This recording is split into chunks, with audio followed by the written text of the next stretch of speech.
Assalamualaikum warahmatullahi wabarakatuh. Halo adik-adik, salam jumpa dan karuan.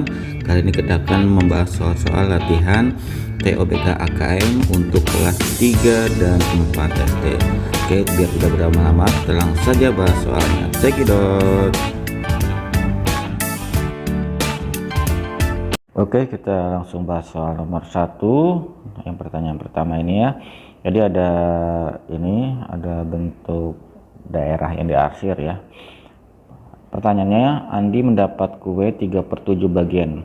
Berapa banyak bagian kotak putih yang harus Andi arsir agar sesuai bagiannya? Oke, ini jadi ini gambar kotak-kotak ini ya, artinya ini ilustrasinya ya. Jadi sebenarnya ada 3 kotak seperti ini. Ini kakak buat lagi gambarnya misalkan ya. Nah, jadi satu bidang ini ya, ini ada 7 ya, 1 2 3 4 5 6 7. Nah, sementara Andi dapat 3/7 bagian, artinya satu kotak ini Andi hanya mendapatkan 3. Jadi ini satu kotak pertama 3 ya. Nah, 3 sampai sini ya. Nah, yang diarsirnya. Nah, kemudian yang kotak yang bawah, yang tengah ini juga sama 3. Nah, ya, yang ini juga 3. Karena 3/7 tadi ya. Karena 3/7 hanya 3 bagian, 1 2 3 ya. Ini hanya 3 bagian, sisanya tidak diarsir. Nah, maka berapa banyak arsirannya sebenarnya adalah ada berapa ini? Ada 1 2 3 4 5 6 7 8 9. Maka jawabannya adalah 9 gitu ya. Nah, ini soalnya seperti ini. Pertanyaan kedua, perhatikan koleksi stiker milik Anton berikut. Nah, di sini stikernya ada yang berbentuk persegi atau segi 4 ya, segi 4, lingkaran, ini oval ya, ini bentuk oval, ini lingkaran ya. Kemudian ini segi berapa nih? 1 2 3 4 5 6, segi 8 ya. Yang ini segi 8, segi 8. 1/4 stiker milik Anton berbentuk lingkaran. Nah, sementara lingkarannya cuma ada 2 ya. Sementara stiker seluruhnya ada 9. Stikernya berjumlah 9. Nah, pecahannya berarti adalah 2/9, berarti bukan 1/4 ya, karena di soalnya adalah 1/4, berarti ini bukan 1/4 ini ya, bukan 1/4 tapi 2/9. Maka pernyataan ini adalah salah. Ini ya jawabannya, checklist yang salah. Pertanyaan selanjutnya, stiker Anton yang paling sedikit adalah berbentuk persegi. Oke, kita cek. Ternyata yang berbentuk persegi memang persegi ya. Cuma ada 1. Oke, bintang juga 1, berarti ini dikategorikan adalah benar ya. Oke, kita lanjut ke soal berikutnya. Perpustakaan sekolah mendapatkan sumbangan buku dari orang tua murid sebanyak 100 buku. Sebanyak 15% adalah buku cerita fiksi, 0,5 buku pelajaran, dan sisanya buku ensiklopedia.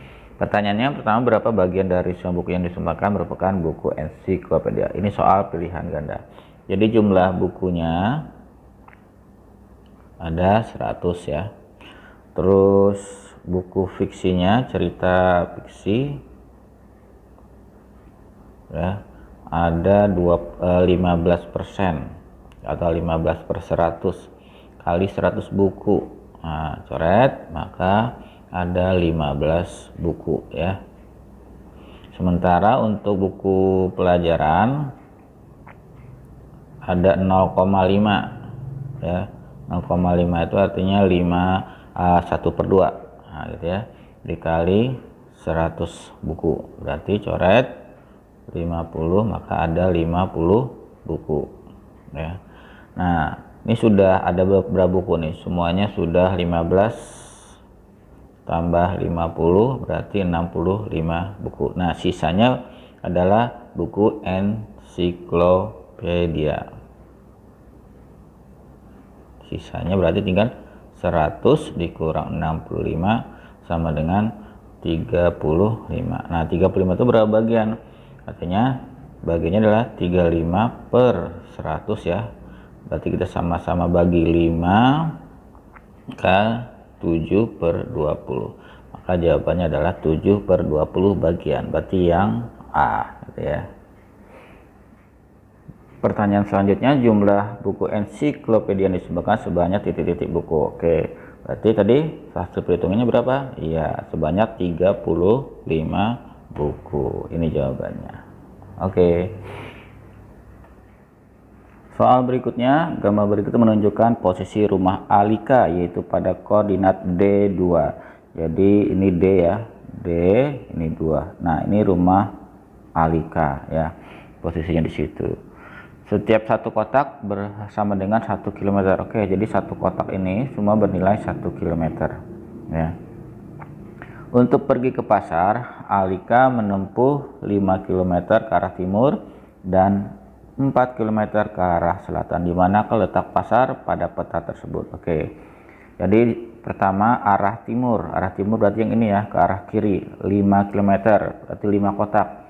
Jadi 1 2 3 4 5. Jadi ke arah sini ya.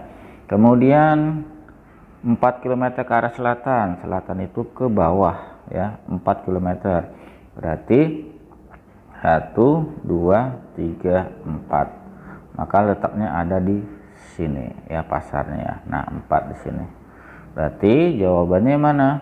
Yaitu H7 ya. Jadi ini kan H, ini 7. Berarti jawabannya yang D.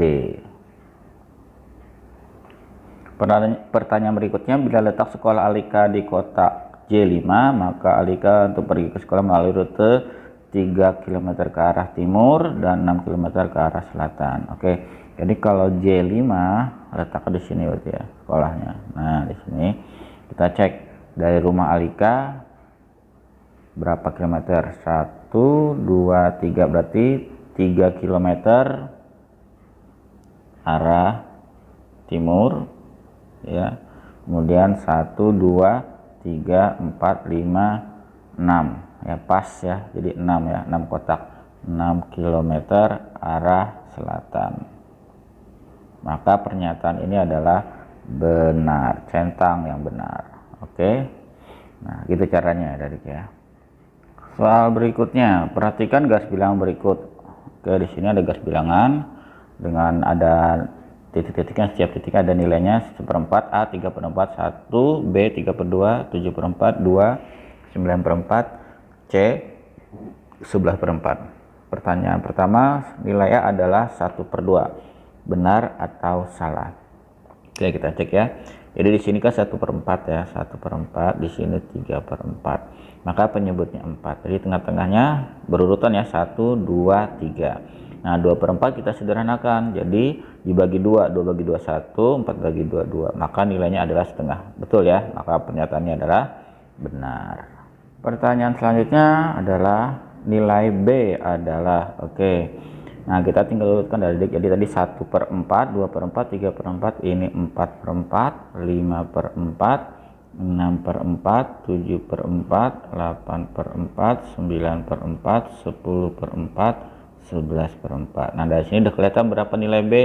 Ya, nilai B adalah 5/4. Pertanyaan berikutnya, nilai C lebih kecil dari nilai B. Nilai C lebih kecil daripada nilai B. Artinya yang nilai C 10/4 ya. Artinya 5/4 dengan 10/4 harusnya lebih kecil yang B ya, 5/4. Maka pernyataannya adalah salah. Ya, centang yang salah. Soal berikutnya ada sebuah teks ya. Ibu guru membagikan kertas bertuliskan bilangan pecahan. Budi memegang angka 61%. Kemudian Dinda memegang angka 0,7, Ade memegang angka 0,8, dan Yuda memegang angka 5/9. Pertanyaan pertama, urutkan bilangan dari yang terkecil. Nah, untuk menyelesaikan seperti ini adik, karena ini bentuk soalnya pilihan ganda, di GO itu menggunakan the king ya. Kita menggunakan the king ya. The king itu artinya cara berpikir secara kreatif ya. Jadi kita nggak perlu melihat ini ya, nggak perlu melihat semuanya ya. Jadi dari pilihan gandanya saja kita cek ini semua depannya ya. Nah, lihat siapa yang paling kecil. Nah, kan kayak yang ditanyakan yang kecil ya. Siapa yang paling kecil? Kalau 61% itu artinya 0,61 ya. Kalau 0,7 tetap tambahin aja nolnya. Nah, 0,68 dan terakhir adalah 0,5/9. 5/9 ini adalah 0,56. Jadi 0,56. Nah, dari keempat ini ya, mana yang paling kecil angkanya? Tentunya yang paling kecil adalah yang 56 ya. Ini 61, 70, 68 tentunya lebih besar daripada 56. Maka udah pasti jawabannya adalah yang D. Pertanyaan berikutnya, mereka disuruh berbaris sesuai urutan belang mereka yang pegang. Urutan mulai dari yang terkecil berdiri paling depan adalah Yuda, Budi, Ade, Dinda. Nah, tadi kan kalau kita perhatikan yang paling kecil harusnya 5/9 ya. 5/9 tadi ini adalah 0,59. Ini 0,7, ini 0,68, ini 0,61. Harusnya yang pertama adalah yang ini 5/9 itu punya si Yuda ya, punya Yuda. Ini punya Yuda. Kemudian yang kedua punya 61% punya Budi ya, Budi. Kemudian itu setelah itu baru 0,68 itu punya Ade ya. Jadi Yuda, Budi, kemudian Ade, dan terakhir berarti si Dinda. Nah, berarti pernyataan ini benar atau salah? Yuda, Budi, Ade, Dinda, betul. Maka kita centang yang benar. Kita ke soal selanjutnya. Ini ada teksnya, ada gambar kue ya. Ibu memberikan kue kepada Andi dan Susi. Andi mendapat kue 2/3 bagian dan Susi mendapat 4/5 bagian dari kue yang sama. Pernyataan yang benar adalah, nah ini jawabannya lebih dari satu adik ya. Jadi bisa 1, 2 atau 3 jawaban. Nah, kita cek. Sini ada Andi. Andi dapat Andi, kemudian Susi. Andi dapat 2/3 dan Susi mendapatkan 4/5. Nah, jadi untuk menyelesaikan kita soal seperti ini, untuk membandingkannya kita dengan cara deking ya, yaitu kali silang ya. Dengan cara deking, metode deking ya. Dengan kali silang. Gimana? Kita kalikan langsung aja. Ini kali ke sini, ini kali ke sini ya. 2 kali 5 10. Kemudian 3 kali 4 12. Nah, 10 itu lebih kecil daripada 12. Maka pernyataannya kita lihat, Andi mendapatkan kue lebih banyak daripada Susi. Salah ya. Harusnya Susi yang mendapatkan kue lebih banyak. Nah, ini yang benar, berarti yang 2. Kemudian Andi dan Susi mendapatkan kue bagian sama. Tidak sama ya. 10 sama 12 beda ya. Andi mendapatkan kue yang lebih sedikit. Oke, berarti ini benar ya. Andi dapatnya lebih sedikit daripada Susi. Maka jawabannya adalah yang 2 dan 4. Gambar berikut adalah kolam renang yang permukaannya berbentuk persegi panjang dan dalamnya 1,5 meter. Di sekeliling kolam renang, bagian luar akan dibuat jalan dengan lebar 1 meter dan akan dipasang keramik. Ukuran lebar kolam renang itu setengah dari ukuran panjangnya. Ini perhatikan adik-adik. Jadi ada sebuah kolam renang ya dengan panjang 14 meter ya. Nah, lebarnya belum diketahui, maka tinggal kita di sini katanya ukuran lebar kolam renang itu adalah setengah dari panjangnya. Berarti kalau di sini panjangnya 14 ya, maka lebarnya adalah 7 meter. Nah, karena itu bagian luarnya ya, bagian luarnya bukan bagian dalam kolam renangnya. Nah, kalau kita bikin lagi, dia akan berbentuk seperti ini. Nah, ini adalah jalannya, jalan yang di keramik tersebut ya. Nah, jalan di keramik tersebut ini panjangnya 14 meter, di sini 7 meter. Kemudian lebar masing-masing jalan ini adalah 1 meter, 1 meter, 1 meter ya.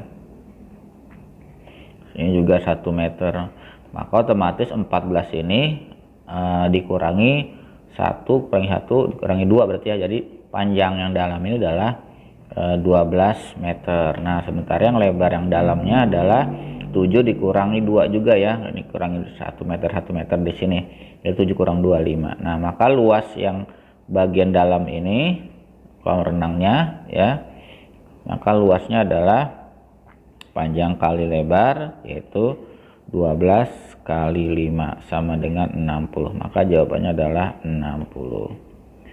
Kemudian pertanyaan berikutnya, luas jalan yang di keramik adalah, nah kita cari dulu nih luas yang besar ini ya adik ya, berapa luasnya, berarti 14 kali 7 ya, berarti 98. Nah maka 98 kita kurang dengan 60, jawabannya adalah 38. Berarti bukan 36 ya, harusnya 38 meter persegi, maka jawabannya pernyataannya adalah salah. Oke ya. Oke, kita ke soal selanjutnya. Pada jaring-jaring kubus setelah terbentuk dua pasang angka yang saling menilai, yaitu antara atas dan bawah, samping kanan dan kiri, juga depan dan belakang, dadu yang tampak seperti pada gambar akan digulirkan secara bertahap selangkah demi selangkah sebanyak 2 langkah sesuai tanda panah. Langkah pertama sambil amati angka pada sisi atas permukaan ya, kemudian digulirkan ke tahap kedua. Pertanyaannya, setelah 2 tahap menggulingkan diperoleh sisi alas permukaannya adalah, artinya setelah digulingkan 2 kali ke depan dan ke samping, maka akan alasnya adalah bernomor berapa. Oke, jadi posisi pertama seperti ini ya, posisi pertamanya seperti ini, kemudian digulirkan ke depan ke angka 1. Kalau kakak gambarkan lagi, jadi posisinya angkanya yang di depan menjadi angka berapa. Di posisi di sini, ini yang samping sini tetap 6 ya, yang di ini jadi angka 3, bawahnya 1. Nah alasnya itu adalah 5, di sebelah sini tetap 2, yang di sini angka 4. Kemudian digulirkan ke arah sana ya, ke arah sana, maka posisinya menjadi yang 6-nya ke bawah ya, 6-nya alasnya, yang ini depannya tetap 3, sini 2, nah sini 1. Nah karena ditanyakan alasnya, maka jawabannya adalah yang 6, maka checklist lah yang 6 itu ya. Jadi next kita ke soal berikutnya. Perhatikan gambar tumpukan telur berikut. Perhatikan susunan telur yang berbentuk piramida pada gambar di atas. Jadi ini telur ya ditumpuk dan membentuk suatu piramida atau 5 segi 4. Pertanyaan pertama, banyak telur pada lapisan kedua dari bawah ya. Ini isian singkat. Jadi lapisan kedua dari bawah, berarti lapisan pertama yang ini ya, ini lapisan pertama ya. Kemudian ini lapisan kedua. Nah, yang ditanyakan yang lapisan kedua. Lapisan kedua itu berarti ini ada ini ya, ada 5, ini ada 5. Nah, yang menyelesaikan kita dengan deking aja adik-adik sebenarnya ya, deking ya. Kalau kita perhatikan, ini adalah 5 segi 4. Tumpukan yang paling atas itu 1 kuadrat. Nah, jadi gitu adik-adik cara berpikirnya. Tumpukan paling awal itu 1 kuadrat, 2 kuadrat. Kemudian yang kedua 2 kuadrat ya, yang ketiga 3 kuadrat, yang lapisan yang keempat 4 kuadrat, lapisan kelima 5 kuadrat, lapisan yang terbawah 6 kuadrat. Nah, cukup begini sebenarnya kerjakannya ya. Ini 1 pangkat 2 1, 2 pangkat 2 4, 3 pangkat 2 9, 4 pangkat 2 16, 5 pangkat 2 25, 6 pangkat 2 36. Nah karena lapisan kelima, maka jawabannya adalah yang ini ya, 25. Pertanyaan berikutnya adalah jumlah seluruh telur adalah titik-titik. Oke, jadi ditanyakan adalah berapa jumlah telur. Nah karena jumlah, ya udah ini tinggal kita jumlahkan seluruhnya ya. 1 tambah 4, 5 tambah 9 berarti 14, tambah 16 30, 25 tambah 36 berarti 61, 30 tambah 61 berarti ada 91 telur, maka jawabannya ada cukup 91 ya. Kita lanjut soal berikutnya. Manakah pernyataan yang benar? Di sini ada toko permen Andi ya adik-adik ya. Nah, ada permen jeruk, permen lollipop, dan permen anggur ya. Yang kalian perhatikan yang ini ya, gambar yang ini ya. Nah, itu diperhatikan. Kemudian di sini manakah yang benar? Pilihan lebih dari satu jawaban. Oke, kita cek satu-satu ya. Harga satu buah permen jeruk adalah 600. Nah, di sini permen jeruk 5 buah berarti 3000 ya. Jadi satunya berapa untuk permen jeruk? Permen jeruk berarti 3000 kita bagi 5 berarti 600. Oke, jadi betul ya. Satu permen jeruk adalah 600 rupiah. Kemudian harga satu buah permen jeruk ini betul juga ya. Yang dua ya. Kemudian dengan harga 6.000 akan mendapatkan 6 buah permen anggur. Dengan harga 6.000 akan mendapatkan 6 buah permen anggur. Ini permen anggur ya. Permen anggurnya 3.003 ya, permen anggur. Kalau 3.000 berarti kalau 6 permen anggur berarti 3.000 tambah 3 lagi berarti jadi 6.000. Betul, maka jawabannya adalah benar ya. Dengan 6.000 akan mendapatkan 10 permen jeruk. Dengan 6.000 akan mendapatkan 10 permen jeruk. Salah ya. Salah atau benar? Benar ya. Karena untuk 3.000 saja 5 ya. Kalau 3.000 saja 5. Berarti kalau 10 berarti kan kalau 10 permen jeruk berarti tinggal 2 kali 3.000. Kan jumlahnya 5 kan ya. 5 kali 2 10, maka 3.000 kali 2 6.000, berarti juga benar. Kemudian harga 3 buah permen lollipop adalah 6.000. Harga permen lollipop satunya 3.000 ada di, kalau 2 berarti 6.000. Kalau 3 permen berarti 9.000 ya. Bukan 6.000, berarti ini salah ya untuk lollipopnya. Oke ya, itu jadi yang benar 1. Nah, ini ada 2 soal sebenarnya ya, kita tidak kayaknya dianggapnya salah ini ya. Jadi jawabannya hanya 1, 3, dan 4 saja. Oke, ini kita ke soal yang paling akhir ya, Adik. Joni mempunyai uang 9.000. Ia ingin membeli permen paling sedikit 10 permen, paling sedikit ya 10 permen. Apa yang harus dilakukan Joni? Nah, ini soalnya pilihan ganda. Kalau 9.000 artinya di sini paling sedikit ya. Paling sedikit berarti bisa lebih dari 10 ya permennya. Oke, yang A kita cek, membeli permen anggur dengan seluruh uangnya. Anggur 3 3.000 ya, berarti kalau 6 permen berarti 6.000 ya. Kalau 9 berarti 9.000. Nah, cuma dapat 9 permen bukan 10 permen, yang diminta adalah 10 permen, berarti yang A bukan ya. Oke, selanjutnya yang B, membeli permen jeruk dengan seluruh uangnya. Permen jeruk 5 itu 3.000 ya. Berarti kalau dia 9.000 berarti dapat berapa permen? Kalau 6.000 dapat 10 permen ya. Kalau 6.000 dapat 10 permen, kalau 9.000 berarti dia dapat 15 permen. Nah, ini benar karena paling sedikit 10, sementara dia 9.000 bisa dapat 15 permen. Nah, ini benar. Otomatis jawabannya pasti B ya. Karena ini pilihan ganda, yang C sama D nggak perlu dibahas karena udah pasti salah. Oke. Nah, demikian adik pembahasan soal TBK Aksem SD kelas 4, kelas 3 dan kelas 4 ya.